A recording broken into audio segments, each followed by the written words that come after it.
2 मार्च को काशी पीएम मोदी विश्व टीबी दिवस शिखर सम्मेलन का उद्घाटन। 200 करोड़ रुपए की परियोजनाओं का करेंगे उद्घाटन। रोपवे सहित 1200 करोड़ रुपए की आधारशिला रखेंगे।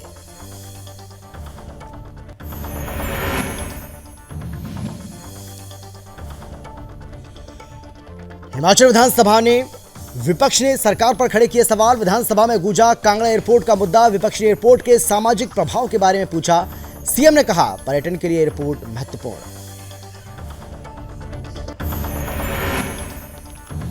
मोदी नगर में कुट्टू का आटा खाने से 50 लोग हुए बीमार। सभी को हॉस्पिटल में कराया गया भर्ती। मरीजों को लगी खून की उल्टियां। बीमार लोगों का चल रहा है इलाज। और हिंदू नववर्ष के उपलक्ष्य में कार्यक्रम। जिले भर में हिंदू नववर्ष की रही धूम। भगवा ध्वज के साथ एक दूसरे को लगाया गया टीका। रामचरितमानस भेंट करते हुए मनाया गया हिंदू नववर्ष।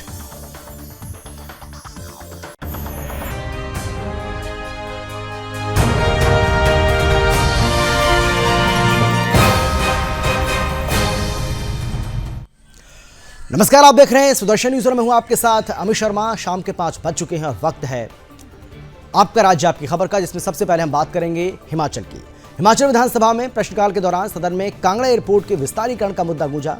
बीजेपी विधायक विपिन सिंह परमार ने सवाल पूछा और इसके विस्तार से सामाजिक प्रभाव के बारे में पूछा और कहा कि कुछ लोग इसका विरोध कर रहे हैं। जवाब में सीएम सुखविंदर सिंह ने कहा कि सोशल इंपैक्ट रिपोर्ट के अनुसार 1440 परिवार विस्थापित होंगे।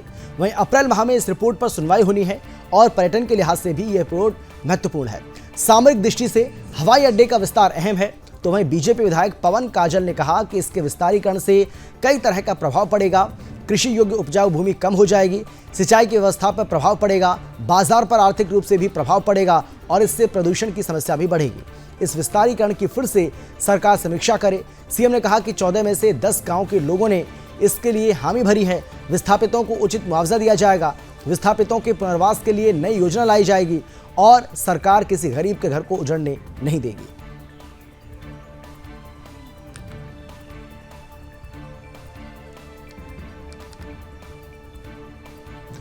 प्रधानमंत्री नरेंद्र मोदी 24 मार्च को रुद्राक्ष इंटरनेशनल कन्वेंशन सेंटर में विश्व टीबी दिवस शिखर सम्मेलन का उद्घाटन करने के लिए अपने संसदीय क्षेत्र वाराणसी का दौरा करेंगे। आपको बता दें कि प्रधानमंत्री संपूर्णानंद संस्कृत विश्वविद्यालय मैदान में एक सार्वजनिक बैठक में 200 करोड़ रुपए की तैयार परियोजनाओं का उद्घाटन करेंगे और किसी भी शहर में पहली बार सार्वजनिक परिवहन के उपयोग के लिए रोपवे सहित 1200 करोड़ रुपए की आधारशिला रखेंगे। इस दौरान पत्रकारों से बातचीत करते हुए जिलाधिकारी एस लिंगम ने बताया है कि प्रधानमंत्री नरेंद्र मोदी उद्घाटन करने के साथ ही अपने संसदीय क्षेत्र का दौरा भी करेंगे।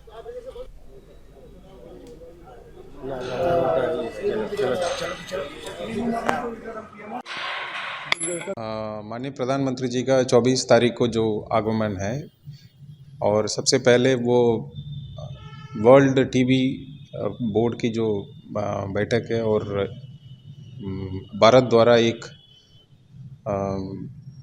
संकल्प लिया है कि 2025 के पहले भारत को टीबी मुक्त बनाया जाए। उसके क्रम में माननीय प्रधानमंत्री जी द्वारा उस वर्ल्ड टीबी फोरम के बैठक में प्रतिभाग किया जाएगा। उसके बाद पब्लिक रैली है संपूर्णानंद संस्कृत विद्यालय में। वहाँ पे परियोजनाओं की शिलान्यास और लोकार्पण है।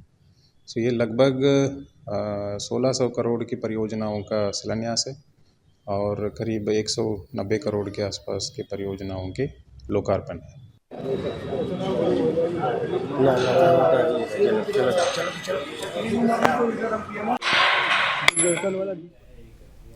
और अब खबर है यूपी के उन्नाव से, जहां हिंदू नववर्ष के उपलक्ष्य में पूरे जनपद में ग्राम ब्लॉक स्तर से लेकर जिले तक हिंदू नववर्ष मनाया गया।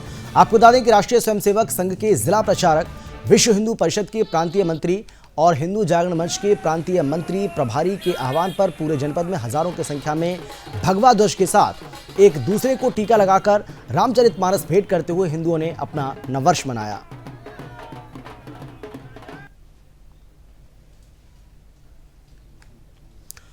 तो यूपी के उन्नाव की तस्वीरें आपको दिखा रहे हैं, जहां पर हिंदू नववर्ष के उपलक्ष्य में कार्यक्रम का आयोजन किया गया और तमाम जो हिंदू लोग हैं वो यहां पर इकट्ठा हुए और हिंदुओं ने भगवा ध्वज अपने हाथ में लेकर नववर्ष जबरदस्त तरीके से मनाया, जिसकी तस्वीरें आपको दिखा रही है।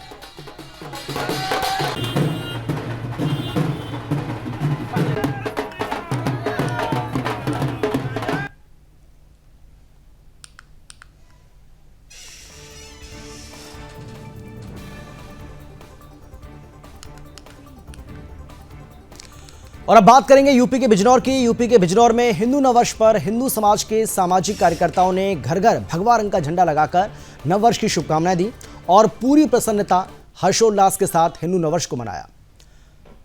दर्जनों कार्यकर्ताओं ने मिलकर गांव में घूम घूम कर घर घर भगवा रंग का झंडा लगाया और माथे पर तिलक लगाकर सभी को हिंदू नववर्ष की बधाई भी दी। इस दौरान बाइकों से रैली निकालकर लोगों को जागरूक भी किया गया और हिंदू सामाजिक कार्यकर्ता मनोज भारद्वाज ने हिंदू धर्मावलंबियों से हिंदू नववर्ष को धूमधाम से मनाने की अपील भी की, जिससे भारतीय संस्कृति आगे तेजी से बढ़ सके और आने वाली पीढ़ी भी अपनी संस्कृति से भली भांति परिचित रह पाए। आज हमारे ग्राम दल्लीवाला जो पूरे भारतवासियों को नववर्ष की बधाई देता है, शुभकामनाएं देता है, उसके उपलक्ष्य में हमने भगवा झंडे घर घर देने का प्रोग्राम बनाया, कार्यक्रम करा। सारे गांव वालों के साथ मिलकर हमने एक कार्यक्रम करा और सभी देशवासियों को शुभकामनाएं हैं, बधाई हैं। उनसे मेरा अनुरोध है अपने बच्चों को भी शिक्षा ऐसी दें कि जो अंग्रेज़ों का नववर्ष है वो ना मना के अपना नववर्ष बनाए। आज हमारे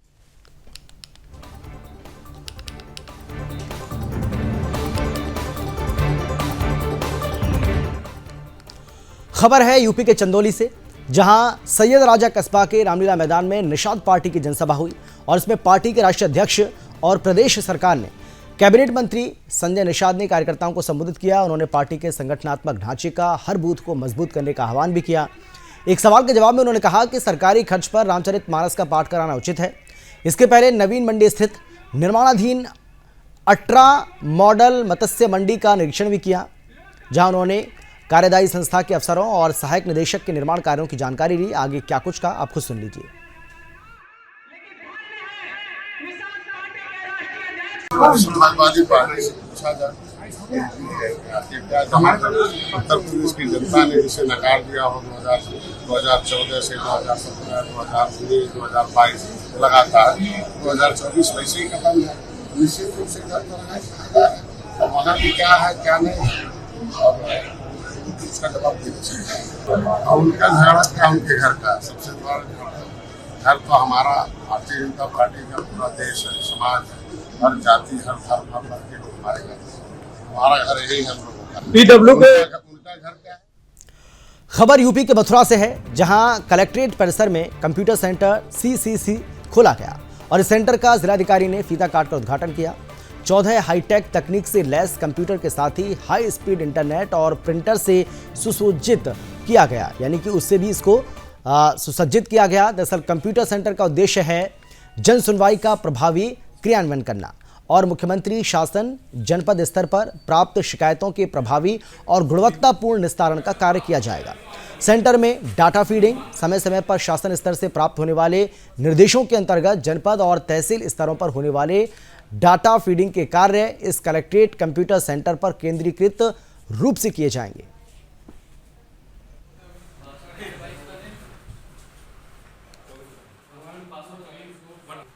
नवरात्रों की और हिंदू नववर्ष की सभी जनपद वासियों को बहुत बहुत शुभकामनाएं। ये नव शुरुआत आपके जीवन में खुशियां लेकर आए, आपकी सभी मनोकामनाएं पूरी हों और ईश्वर से जो भी कार्य आपके रुके हुए हैं उनको गति मिल सके, यही मंगल कामना है, जिससे हम लोग बेहतर नागरिक बनने की ओर एक कदम और बढ़ा सकें। खबर यूपी के मोदी नगर के निवाड़ी में 50 से ज्यादा लोग कुट्टू से बने पकवान खाने से बीमार पड़ गए और उनकी हालत भी बिगड़ गई, जिन्हें आनन फानन में परिजनों द्वारा मोदी नगर के एक निजी अस्पताल में भर्ती कराया गया, जहां पर इनका इलाज चल रहा है। प्रत्यक्षदर्शियों ने बताया है कि कुछ लोग ऐसे भी थे जिन्हें खून की उल्टियां लग रही थी और उन्हें अन्य हॉस्पिटल में रेफर कर दिया गया। कुछ लोग ऐसे भी हैं जो कि गरीब तबके से आते हैं और इलाज नहीं करा सकते, वो अपना प्राथमिक इलाज झोला छाप डॉक्टर से भी करा रहे हैं।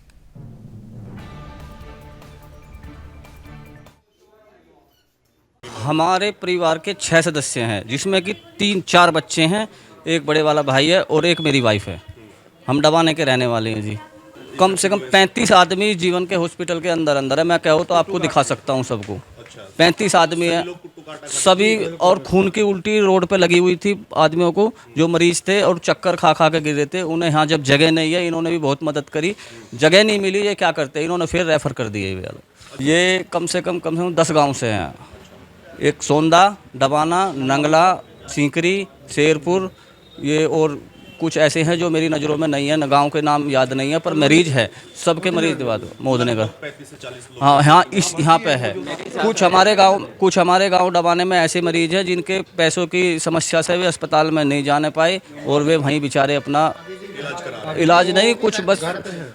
यूपी में योगी राज के अंदर सभी के साथ समान व्यवहार किया जा रहा है, तो वहीं प्रदेश सरकार की छवि को धूमिल करते हुए खोड़ा नगर पालिका परिषद में एकदम इसके विपरीत किया जा रहा है।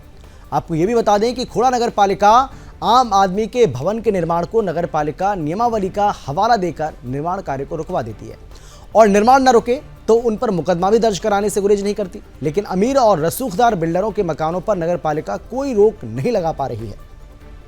इतना ही नहीं, वन्ना विहार में ग्राउंड+3 के नियमों के खिलाफ कई ऐसी बहुमंजिला इमारतों को तैयार किया जा रहा है, तो वहीं अब अवैध निर्माणों के चलते खोड़ा नगर पालिका पर बड़ी रकम के लेन देन के आरोप भी लग रहे हैं। इसको लेकर हिंदू संगठन पदाधिकारी ने भी नगर पालिका पर गंभीर आरोप लगाए हैं।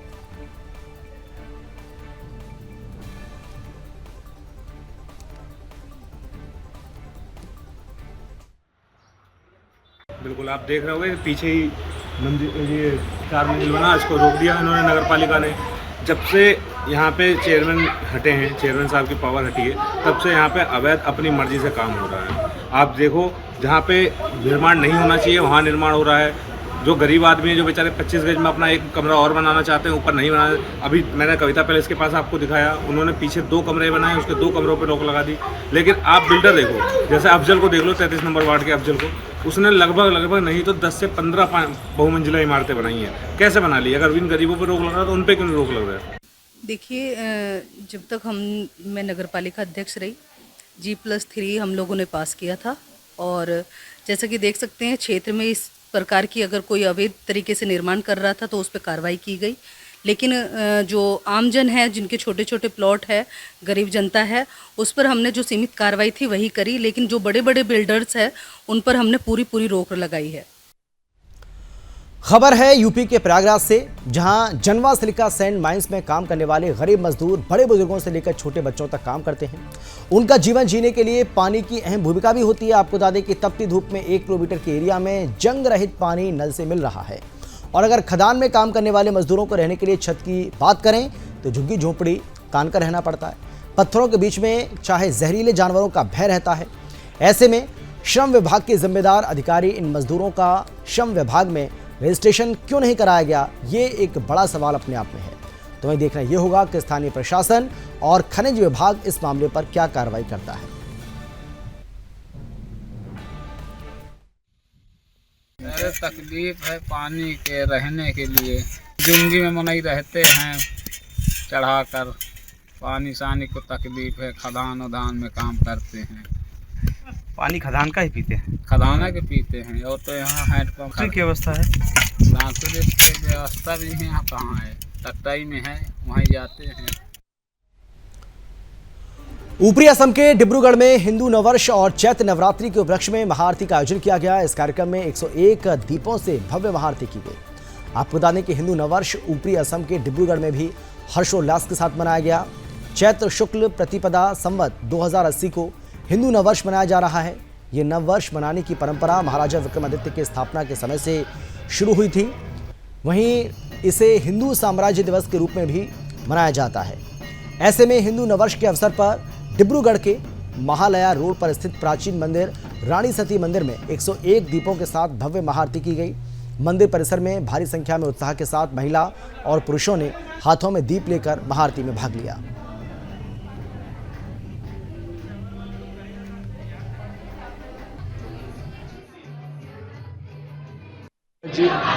हिंदू नववर्ष चैत्र शुक्ला प्रतिपदा संवत 2080 आज हिंदू नववर्ष के उपलक्ष्य पर पूर्वोत्तर के प्राचीनतम श्री रानी सती मंदिर में आज यह महाआरती का आयोजन किया गया है। राजस्थान के कोटा शहर में बीजेपी विधायक मदन दिलावर द्वारा दिए गए बयान पर कांग्रेसी कार्यकर्ताओं में आक्रोश देखा जा रहा है। आपको बता दें कि राजस्थान के प्रभारी रंधावा के खिलाफ आपत्तिजनक टिप्पणी करने पर कांग्रेस कार्यकर्ताओं में भारी गुस्सा है, जिसके चलते क्षेत्र के सैकड़ों कांग्रेस कार्यकर्ताओं ने अध्यक्ष के नेतृत्व में आईजी ऑफिस के बाहर धरना दिया और कहा कि आपत्तिजनक बयान देने वाले बीजेपी विधायक के खिलाफ मुकदमा दर्ज नहीं किया गया तो आगामी दिनों में कार्यकर्ताओं द्वारा अनिश्चितकालीन धरना दिया जाएगा।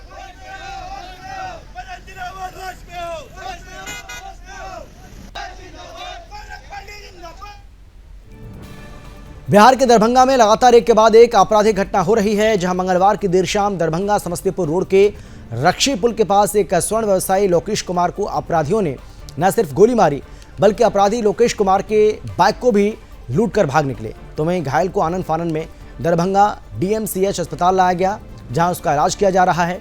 वहीं घायल को देखने नगर विधायक भी पहुंचे और पीड़ित का हालचाल जाना। इसके अलावा सिटी SP सागर कुमार भी अपने दलबल के साथ अस्पताल पहुंचे और पूरी घटना की जानकारी ली।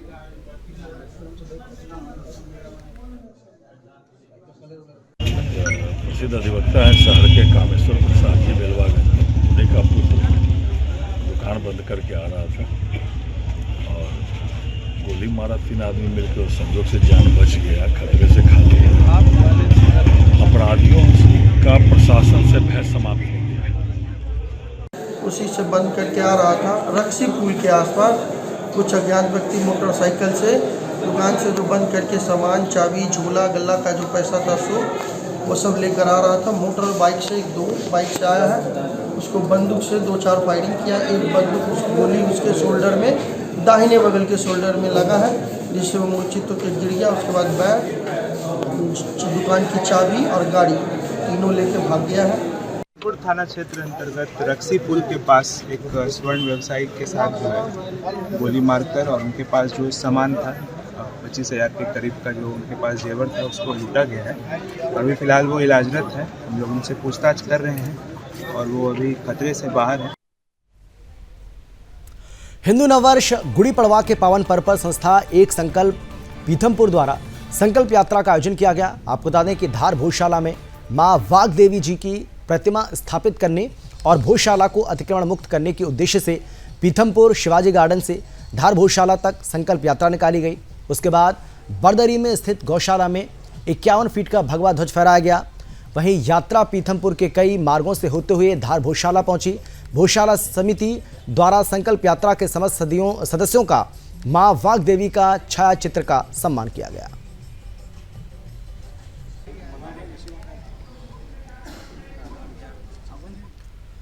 मध्य प्रदेश के ग्वालियर में भारतीय जनता पार्टी की शिवराज सरकार को 3 वर्ष पूर्ण होने को लेकर जिलाध्यक्ष अभय चौधरी ने सुदर्शन न्यूज से बातचीत करते हुए राज्य सरकार सहित केंद्र सरकार की संचालित कई योजनाओं की तारीफ की है और साथ ही ग्वालियर शहर में हुए विकास कार्यों को लेकर कहा कि 4000 बिस्तर के अस्पताल बनने से लेकर एलिवेटेड रोड सहित प्रदेश का पहला अंतर्राष्ट्रीय एयरपोर्ट भी जल्द ग्वालियर में बनकर तैयार होने की बात कही। इस मौके पर भारतीय जनता पार्टी के कई पदाधिकारी मौजूद रहे।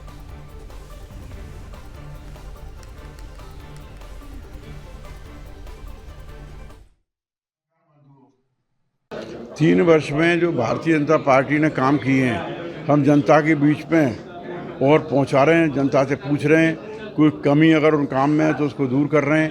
आज लाडली लक्ष्मी के माध्यम से 45 लाख बच्चियों को लाभ मिल रहा है। मध्य प्रदेश के टीकमगढ़ जिले में सोमवार रात एक बार फिर से जोरदार बारिश हुई है। वहीं सुबह से आसमान में बादल छाए रहे और रात करीब 9 बजे अचानक काले बादलों के साथ तेज बारिश शुरू हो गई।